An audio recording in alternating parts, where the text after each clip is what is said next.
especially on this one. See all those waves? Those lines are continuously filling in. So it's a question of periodically, you've got to go there with a knife and reopen them. And I've done that for this block. I've done that a lot of times.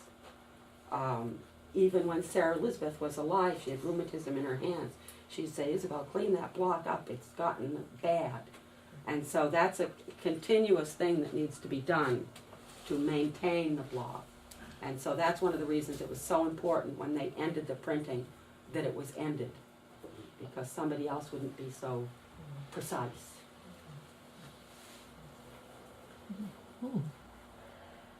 That's fascinating.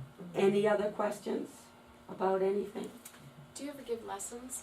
Do you Yeah, I just gave you a lesson. If you want to come to the shop, I'll do the whole thing again with all my blocks and showing you.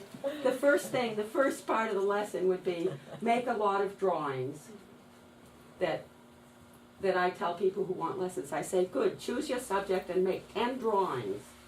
If you want to make a card, choose what size envelope you want first. And then make your block so that it prints on a card that'll go in the envelope. Because that's a trap. And then you have to have custom envelopes, excuse me. And so make the 10 drawings of the subject you want and bring them along to the shop, and that's where we'll start. I've told that to people, no one has ever come back. So it's very effective, that works. But it's very important to make all those drawings, because you can think, oh, I know just what I want, and make a drawing of that, and then think, well, if this were a little bit more this way and that were a little more that way, it could even be better. Okay, good. Draw that one. And keep going with that. Say, what if I did the whole thing upside down? Okay, try it. And after doing 10 variations of the same subject, and you put them all in front of you and look at them, it could be a completely different one that catches your eye and you say, wow, that one's really better than the others. So go with that one. It could be the first one you did. But it's more likely it's going to be one of the others that you wouldn't have thought about doing it that way, except that you're forcing yourself to do something else within the same framework. You know, the famous one is the apple. That you can have an apple, you can cut it in half to make a star, you can cut it in half the other way, you can have the blossom, you can have the tree, you can have all the seasons of the tree. You can cut the apple like pie. It's still about an apple. And so anything you choose, you have all those possible variations, and you don't know which is going to look the best.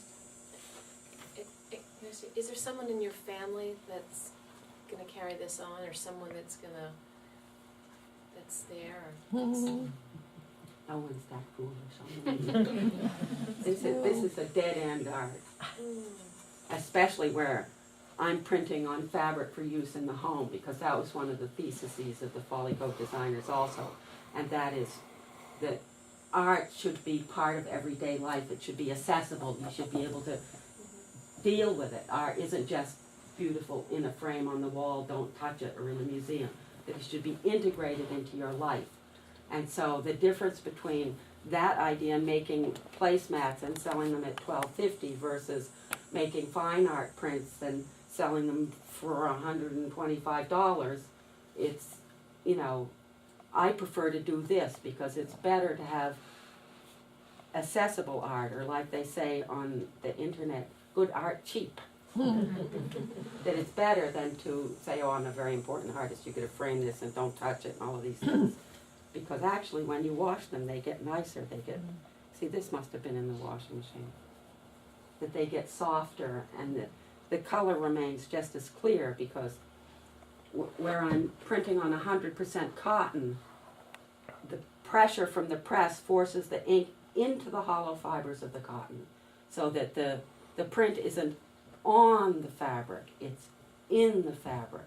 So you can't make it go away. You can try and make it go away. You can wash it. It may get more pastel, but the only way you can really make it go away is to take the fiber away. And at that point, it's really worn out. Come and buy a new set. Yes. Do you use the same kind of ink of the cards, paper, as you do for fabric? Yes. Yes, the ink I use is a Pantone offset ink. It's an oil-based ink. Originally, when I started at the Sarah Elizabeth shop, we had a secret formula ink that was invented in World War II to write the names of the men on their uniforms. So when the uniforms came back from the wash, and the Army wash isn't very friendly, the name was still there, so that the men could get really their own uniform back and not have it too big or too small. Because when you're in the Army, you need your clothes to fit, and that was a real problem. So they invented this ink, and they must have silk screened it, or I don't know how they put the names on there. But they used this ink, and then from the story I heard that my uncle, who was in the Army, knew about this ink, and then when he came back, he got in touch with the sergeant who was involved with it, and they got the name of the ink company. And that ink was made by the Somerville Ink Company in Somerville. And you may remember some years ago now, there was the big Somerville fire. The reason that was such a big fire was that was my ink company. And so that was a big problem, that the ink wasn't there anymore. And so that's when we experimented and talked to ink producers and came up with this Pantone, which is a very common kind of ink. But it seems to do the job. It seems to work. It spreads well and it prints well. So that's good. Interesting. If you give me a different subject, I'll keep on.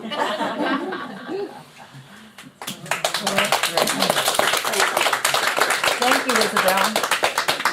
Please help yourself to some iced tea and a goodie, and I'm also going to bring out the guest book, and Isabel would appreciate it if you would sign, so I will do that.